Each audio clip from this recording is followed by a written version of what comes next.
How does personality of a leader affect the growth of a business? It's quite a hilarious one because different characters exist in this world. Yeah. And for me, energy is contagious. Yeah.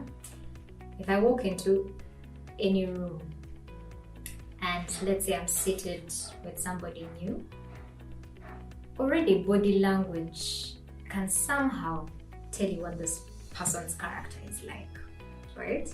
But I'm not saying, of course, sometimes we judge people based on first impressions. However, continuously the people within your environment will get to know who you are based on your actions. So if I'm a person who doesn't, or who walks in and everybody knows that I yell or I am not approachable, then you're going to dismantle everything within your business and organization. If you're going to use a participatory approach because you need it, be it a business, be it an organization. If people can't access you as a person, if you build a wall, if you build a brick, then you might stay confined in that brick alone. And everybody will be like, no, you should go. I can't talk to that person. She's very hard to reach. Even when, but everybody will be hesitant because of what you emulate. So your personality is very, very key. And I know that none of us was born with the traits that we have, but these are things that we developed along the way. Everybody can get angry, but how do you learn how to control yourself? How do you learn not to be abusive? Sometimes people speak words that they can't take back, right?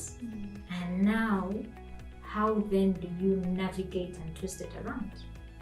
You've seen mediating people can become very difficult. It's such a small issue, but the amount of pain it has inflicted on someone will take you years to build.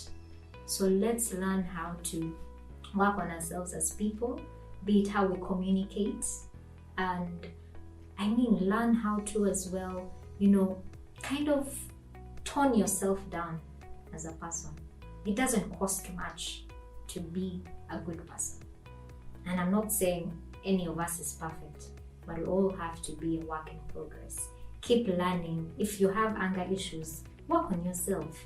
Yeah, you're not going to permanently be the most angriest person, because anyone can throw tantrums. Like whenever people say that that's my character, I'm like, well, we can all get pissed off, but we learn how to accommodate, learn how to control yourself, learn how to forgive. Forgiveness is very, very key. So your personality is something that trickles down to the environment that you're creating. And once your personality is not that good, on a scale of 1 to 10, if your personality is at 1, then do not expect people around you to work at 100%. Of course, you might be that leader who's, very tough and you want to get things done. But do you think your employees or your team players will stay with you with that kind of character? You'll find people running away from you one by one. And all you will say is, as people are not good at what they do. Yet the reality is your personality. So work on it as much as you can, but be as intentional as possible. And make sure you're honest when making those changes. Thank you very much for your quite good answers or your information you're sharing with us. Yes, for someone out there, if you're planning to begin something and you want to be the boss, learn how to work on yourself. Like she says, there's so many things that you need to work on. So people, learn how to work on yourself. Marketing. What pointers can you give to someone watching this episode so that they're helped or they know they have an idea on how to market their business? If you stay behind the curtains, you're not able to see what is on the other side, right? Yes. Similarly, if you walked into an abandoned house and found a mirror, definitely it has dust or even the chairs. And people don't know about it. It's abandoned, no one will want to even be, curious to see what's inside. So it's very key that you go out there because people are not going to come looking for you. Yeah, so whatever it is you're doing, make sure your channels of communication are very transparent and straight to the point. If you're marketing liquid soap, let it be liquid soap. Don't say it is antibacterial soap. Yeah, like just be straight to the point. Do not confuse people when it comes to your marketing. But also very importantly, don't assume customers are going to find you. Yeah, make sure your marketing strategy is very key. It's very, accurate. It's up to date. Are you going to use online? What is your target audience? Is it Instagram? Is it Facebook? Is it people between 15 to 25? So make sure all those things are key, because if you come to me and market for me a doll at this age, what am I going to use a doll for? Unless I'm going to buy it for someone who are my parents or I have nieces and nephews, maybe I'll buy it. But identifying your target market when it comes to marketing is very, very key.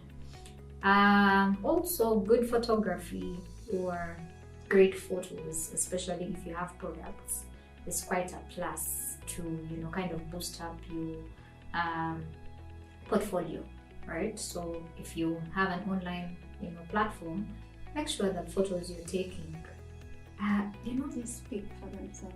They attract people to you. Make sure your organization, how much is it. I've been seeing a lot of people who post things and they're like DM for prices.